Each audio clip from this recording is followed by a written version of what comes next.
Otep à tous, bienvenue sur la chaîne des panafricanistes par essence, par conviction et par excellence. Celle des citoyens kémites par nécessité et obligation de combat. Nous sommes une chaîne qui n'est guidée que par nos ancêtres et rien que par les ancêtres qui appartiennent à l'égrégore du monde noir. Par conséquent, nous ne croyons en aucun Dieu venu de l'étranger. Toutefois, cette vidéo n'est aucunement destinée à inciter à la haine ou à la violence, car nous menons un combat qui est d'abord et avant tout spirituel, intellectuel et démocratique. Ensuite, il est politique, géopolitique et géostratégique. Contre l'impérialisme, le colonialisme, le néocolonialisme et l'endocolonat, qui sont tous qualifiés de crimes contre l'humanité. Nous menons ce combat sur la base du principe fondamental que nous avons hérité de nos ancêtres kémites, qui est celui de la Mahat, c'est-à-dire solidarité, vérité et justice. Vous êtes donc en droit de connaître la vérité. Nous avons l'obligation de vous dire la vérité, rien que la vérité, afin que justice soit rendue au continent africain. Et ça, c'est notre modeste contribution dans cette noble lutte en faveur de la souveraineté, la dignité, la solidarité et l'unité africaine. C'est exactement ça que nous appelons le panafricanisme. Bien-aimés frères et sœurs, Emmanuel Macron, comme à l'accoutumée, se contredit. Il dit une chose et le lendemain il dit le contraire. Et il change toute la donne. Il réveille lui-même la CEDEAO. Ah oui, Emmanuel Macron a réveillé la CEDEAO. Voilà comment un homme peut être aussi ridicule que ça.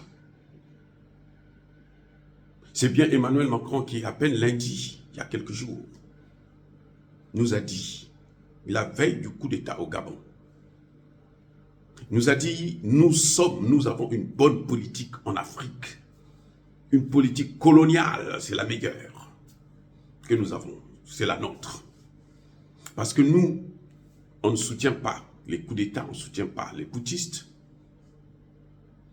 Et de surcroît, nous sommes et nous serons toujours derrière un président qui n'a pas démissionné. Je reprends. Emmanuel Macron a dit que nous allons soutenir le président Bazoum parce qu'il n'a pas démissionné. Et la CEDEAO, les pays de la CEDEAO, les pays de la sous-région doivent soutenir Mohamed Bazoum. Ils ne doivent pas le lâcher parce que s'ils le lâchent, ils savent ce qui leur arrivera. Donc Emmanuel Macron est prêt à faire un coup d'État en Côte d'Ivoire, à faire un coup d'État au Sénégal, à faire un coup d'État au Bénin. Peut-être pas au Nigeria, parce que là-bas, c'est autre chose.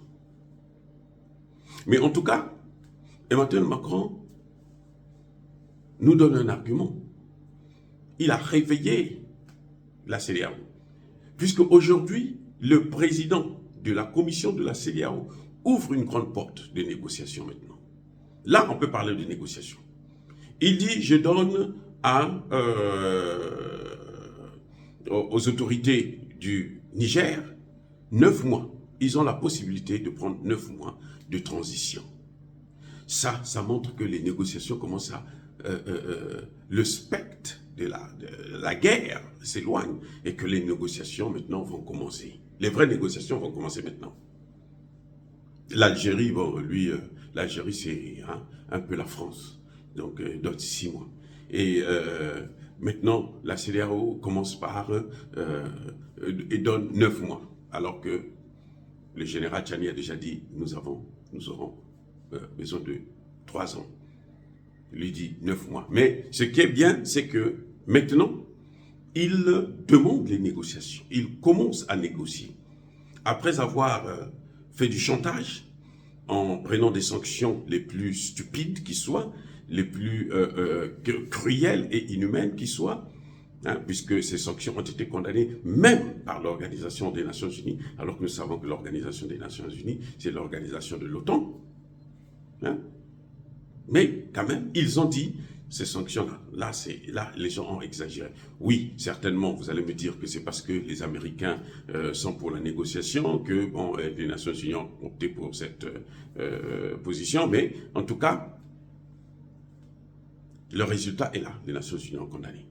Et Emmanuel Macron qui disait que moi, je dois soutenir un président qui n'a pas démissionné. Je vous rappelle qu'Ali Bongo n'a pas démissionné.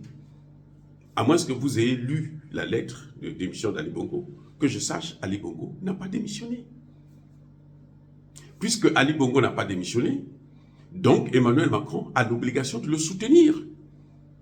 Je répète, puisque Emmanuel Macron, Ali Bongo n'a pas démissionné, Emmanuel Macron a l'obligation de soutenir Ali Bongo. Mais voyez que Emmanuel Macron ne soutient pas Ali Bongo. Il soutient les poutistes puisqu'il dit « nous observons ». Cette fois-ci, ce n'est même pas Emmanuel Macron qui parle. Quand c'était le Niger, c'était Emmanuel Macron lui-même qui est sorti de ses réserves. Il était en vacances. Je vous dis, il a quitté, il a abandonné, il a arrêté les vacances. Net. Pour venir raconter n'importe quoi. Pour venir prendre le contrôle de la situation. Parce qu'on voit bien que le coup d'État au Niger, la France ne l'a pas contrôlé. La France n'était même pas informée. Alors que le coup d'État au Gabon, la France savait ce qui devrait se passer. Mais attendez, Emmanuel Macron, 1 ou 2 jours avant, l'a dit qu'il faut craindre que le fléau, le phénomène des coups d'État en Afrique de l'Ouest puisse se déplacer vers l'Afrique centrale. Le résultat est là. Donc Emmanuel Macron savait, quand il a prononcé ce discours-là, il savait que là, il y aura un coup d'État. Il y aura un coup d'État. Et c'est là sa plus grave erreur. En voulant suivre 2 lièvres à la fois, là, on perd les 2. Parce que maintenant, c'est ce qui a fait comprendre à la CEDEAO que, mais attendez, ce type-là, il est en train de nous baiser. On ne peut pas continuer à se faire avoir comme ça. Et c'est pour ça que vous voyez que la CEDEAO maintenant fait des propositions réelles de négociation, mais plus avec une junte, mais avec un gouvernement de transition. Parce que quand ils disent, on donne 9 mois à ce gouvernement, ça veut dire qu'ils reconnaissent le gouvernement de Tchani. Et ça, c'est la faute à qui? À Emmanuel Macron. Parce que Emmanuel Macron, en soutenant le coup d'État au Gabon, eh ben, les gens sensés de la CEDEAO, les anglophones notamment, ont compris que, mais Emmanuel Macron est en train de jouer avec nous. Il veut embraser la sous-région pour Bazoum, qui n'a pas démissionné. Alors que là-bas, il y a quelqu'un qui n'a pas démissionné, c'est encore frais. Il a une armée là-bas aussi. Il n'intervient pas, il ne fait rien. Il n'organise pas un conseil de défense pour dire qu'est-ce que nous devons faire. Il ne propose pas un assaut à la présidence pour aller libérer Bongo. Mais ce qu'il a joué avec la CEDEAO, il se fait trahir lui-même. Et la CEDEAO a dû comprendre ça. Et j'espère qu'ils ont vraiment bien compris la leçon. Si Alassane Ouattara n'a pas compris, si Macky Sall n'a pas compris, si Patrice Talon n'a pas compris, lui qui se trouve en Chine, parce que il comprend que la France ne donne rien. La France parle, elle n'a pas l'argent, elle est pauvre. La France a tellement passé son temps à piller l'Afrique qu'elle ne peut pas investir. Elle ne sait pas ce que c'est qu'investir. Et d'ailleurs, elle n'en a pas. C'est le pays le plus endetté d'Europe. La France est plus endettée que l'ensemble des pays africains. Bref, on voit là que Emmanuel Macron se dévoile. On le connaît maintenant. Il a ouvert la boîte de Pandore. Et comme je disais tantôt, on ne peut pas suivre 2 lièvres à la fois. Parce qu'on peut rater les 2. Et là, Emmanuel Macron va rater les 2. Puisqu'au Gabon, là, si Emmanuel Macron est l'auteur de ce coup d'État, le peuple ne va pas céder à Emmanuel Macron de prendre encore le contrôle de cette armée. Parce que Oligui n'a pas le droit à l'erreur. J'ai dit. Vous avez vu la population sortir dans la rue, la joie de ce peuple-là. Vous savez c'est pourquoi? C'est pas pour Emmanuel Macron, c'est pas pour Oligui. Non! La population gabonaise est sortie dans la rue parce que elle est débarrassée de Bongo. Parce que près de 60 ans de règne, vous savez, c'est plusieurs générations.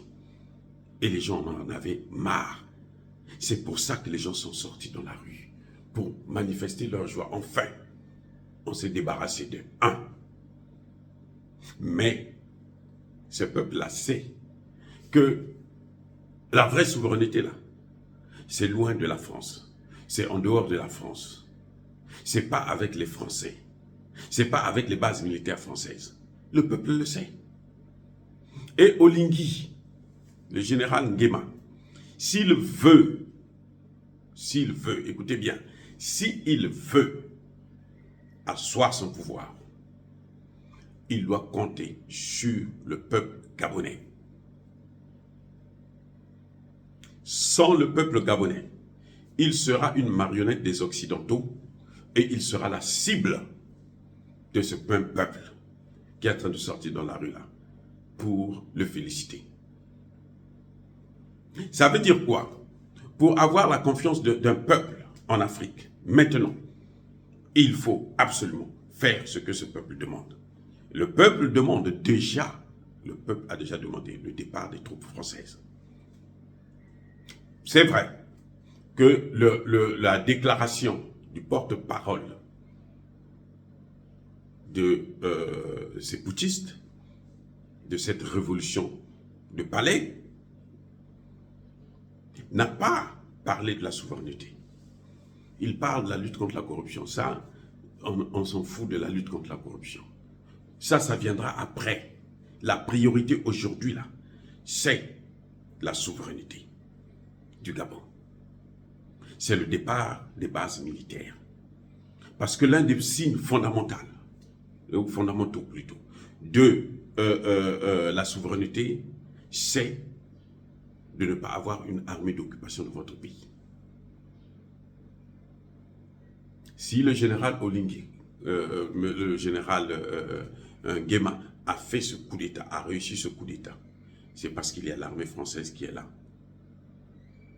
Mais s'il veut se maintenir au pouvoir, il doit se débarrasser de cette armée. Parce que même cette même armée-là va lui faire un autre coup d'État, va le faire partir. Personne ne tolérera qu'il puisse passer son temps à s'enrichir encore, comme il le faisait avec Bongo le père et le fils. Eh oui. Donc, vous voyez, aujourd'hui, en tout cas, ce qui est avantageux, c'est de voir que la CEDEAO cède.